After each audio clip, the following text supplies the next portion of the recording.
오늘은 일본식 스타일 어묵탕을 만들도록 하겠습니다. 그리고 저는 이제 얘가 좀 포인트라 생각하는데 입니다.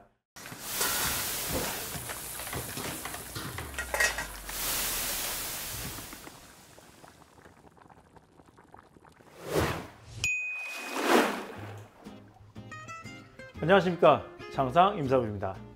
홍합탕을 제가 메뉴 개발해서 보여드린 적이 있는데 오늘은 국물 요리 2탄인 바로 오뎅탕을 만들어 드리도록 하겠습니다. 국물 요리를 이렇게 계속 만든 이유는 현재 지금 11월달, 12월달, 1월달, 2월달 아마 고객들이 가장 많이 찾는 술안주 중에 하나일 거예요. 이런 가장 기본적인 탕 요리를 알려드림으로써 여러분들이 메인 메뉴로 나가던 아니면 서비스 메뉴로 나갈 수 있게끔 제가 메뉴 개발을 해드리는 겁니다. 자, 그럼 시작하도록 하겠습니다.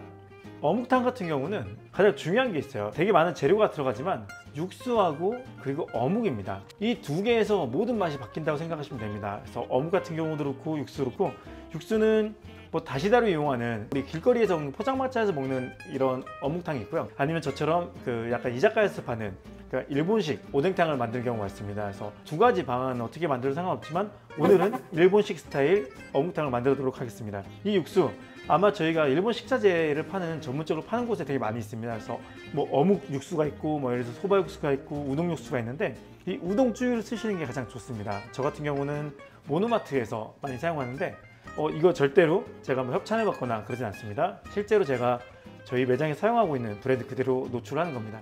그다음에 어묵 같은 경우는 제가 여러분들 많이 봤을 거예요. 부산역에 가면 예전에 뭐 미도 어묵이나 삼진 어묵이나 그리고 황공 어묵이나 그리고 건표 어묵 이렇게 전 4가지 추천해 드리는데 그 중에서도 고급 어묵이나 일반 어묵이 있는데 어묵 함량마다 달라요. 그렇기 때문에 저는 이제 보통 고급 어묵을 많이 추천드립니다. 얘는 특천이라고 하는데 특천 어묵을 많이 추천해 드리고요. 그리고 상천이라는 것이 보통 일반적인 어묵 함량이 그냥 평균적으로 들어가 있는 어묵입니다. 그래서 저는 이 특천 고급 어묵을 추천해 드립니다. 어묵 함량이 많이 들어가 있으면 잘 불지도 않고 쫄깃쫄깃한 맛이 계속 유지될 수 있기 때문에 여러분들 한번 꼭 만드실 때는 이런 고급 어묵을 사용해서 만드시기 바랍니다. 저는 지난번에 말씀드렸다시피 가장 기본적인 베이스만 만들어 드릴 겁니다. 거기서 베리에이션은 여러분들이 이렇게 사시면 됩니다. 그래서 저는 기본적인 사과 어묵과 그다음에 이 둥근 어묵 가지고만 만들어 드리도록 하겠습니다. 근데 요즘은 너무 많습니다. 뭐 야채 어묵도 있고 치즈 어묵도 있고 진짜 너무나 많은 어묵들이 있기 때문에 그건 여러분들이 취향껏 좋아하는 스타일대로 사용하시면 됩니다. 보통 저는 이제 어묵 사용할 때 봉어묵 같은 경우는 이렇게 길게 슬라이스해서 사용하고 있고요. 사각 어묵 같은 경우는 뭐 어떻게 써냐 다른데 여러 가지 방법을 사용하겠지만 떠먹기 쉽거나 아니면 집어먹기 쉽게끔 많이 만들어줍니다. 떠먹기 쉽게 만들려면 자르고 그다음에 이렇게 약간 삼각형 형태로 만들어줍니다. 어차피 어묵은 불기 때문에 크기는 굉장히 많이 커질 겁니다. 이렇게 준비가 됐고요. 재료를 다 준비했는데 재료에 가장 기본적인 레시피를 알려드리도록 하겠습니다. 아까 제가 말씀드린 쯔유가 있잖아요. 쯔유는 물과 1:10 비율로 만들었습니다. 근데 하지만 여러분들 쯔유 같은 경우는 이쪽 안내서에 보면요 몇 대 몇으로 희석을 하라고 안내가 되어 있습니다. 그 비율대로 만든 다음에 여러분들의 입맛에 맞게끔 더 짜게 아니면 더 싱겁게 물을 더 첨가하거나 물을 더 빼거나 해서 맛을 만들면 됩니다. 저는 1:10으로 만들었습니다. 하지만 각 브랜드마다 맛이 다르기 때문에 그것은 여러분들이 만들어 보면서 다시 조절해야 합니다. 사각 어묵은 60g 넣습니다. 둥근 어묵은 50g. 네, 쯔유로 만든 육수는 현재 600g입니다. 10:1 비율을 만들었기 때문에 희석된 것을 600g 사용하고 있습니다. 그리고 떡 4개, 그다음에 다진 파 10g, 유부주머니 하나, 팽이버섯 20g, 현대파 20g, 청양고추 슬라이스 10g. 그리고 저는 이제 얘가 좀 포인트라 생각하는데 불린 미역입니다.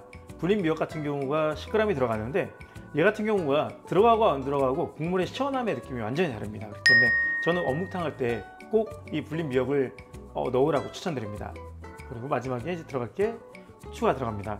얘 같은 경우는 항상 먼저 넣고 끓이는 게 있고 나중에 넣는 게 있는데 이 3가지만 맨 마지막에 넣어주면 되고요. 나머지는 그냥 한 번에 넣고 다 끓여버리시면 됩니다. 그래서 마지막에 이 버섯의 풍미와 그리고 대파의 푸릇한 이런 향긋한 맛을 주는 다진 대파를 넣어주면 되고요. 그리고 후추 같은 경우도 그렇고 먼저 넣고 끓여버리면 계속 맛은 우러나지만 어떻게 보면 깔끔한 그런 후추 맛이 나지 않습니다. 그렇기 때문에 후추는 항상 마지막에 넣어주시는 게 가장 좋습니다. 자, 한번 만들어 보도록 하겠습니다. 자, 재료 넣을게요. 그냥 뭐 어묵 넣고 그냥 재료들 다 넣어주면 됩니다. 아마 제가 만드는 요리들이 굉장히 쉬울 거예요. 그 이유가 뭐냐면 저는 프랜차이즈 시스템을 만드는 사람이기 때문에 어려운 걸 만들면 안 돼요. 그러면 시스템 만들 수가 없기 때문에. 그래서 이런 좋은 제품들을 잘 찾아가지고 개발을 해서 여러분들께 알려드리는 겁니다. 그리고 현재 실제 이거 역시도 전에 저희 매장에서 판매를 했던 메뉴고요. 판매하지 않은 메뉴는 거의 알려드리지 않습니다. 자, 이렇게 해서 재료 넣고요. 그냥 끓이면 끝입니다. 이렇게 뚜껑을 덮고 끓여주면 되는데요. 끓고 나서 약불로 줄인 후 그냥 보글보글 끓이게끔 만든 다음에 그리고 나서 2분간만 더 끓여주면 됩니다. 그래야 어묵에 있는 그 어묵 맛도 잘 우러나고요. 그 단맛들도 그렇고 생선 맛도 그렇고요. 잘 우러나기 때문입니다.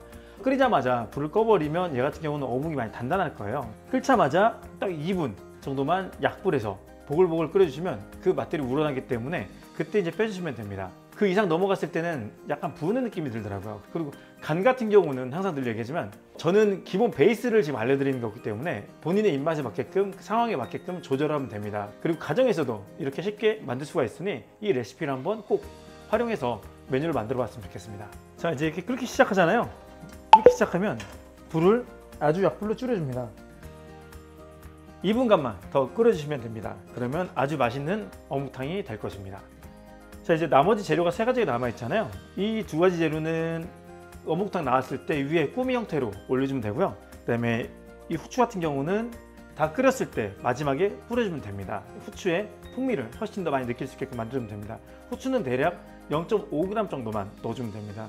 가는 후추하고 그다음에 굵은 후추가 있는데 저는 이렇게 직접 통후추를 갈아서 넣는 게 가장 향이 좋더라고요. 좀 흔히 말하는 고급스러운 맛이라고 하는데 약간 이런 좀 깊은 맛도 있고 후추의 그 알싸한 맛도 그렇고 향이 훨씬 더 잘 우러나는 것 같더라고요. 그래서 저는 이제 보통 이런 통후추를 직접 갈아서 사용해서 맛을 내고 있습니다. 그래서 뭐 스타일마다 다릅니다. 맛은 가는 후추를 넣으면 또 가는 후추들의 맛이 있고요. 그 다음에 통후추를 넣으면 통후추 맛이 따로 있기 때문에 그건 여러분들이 선택하시면 될 것입니다. 자, 이제 완성이 됐습니다. 후추를 0.5g 정도 넣어주고요.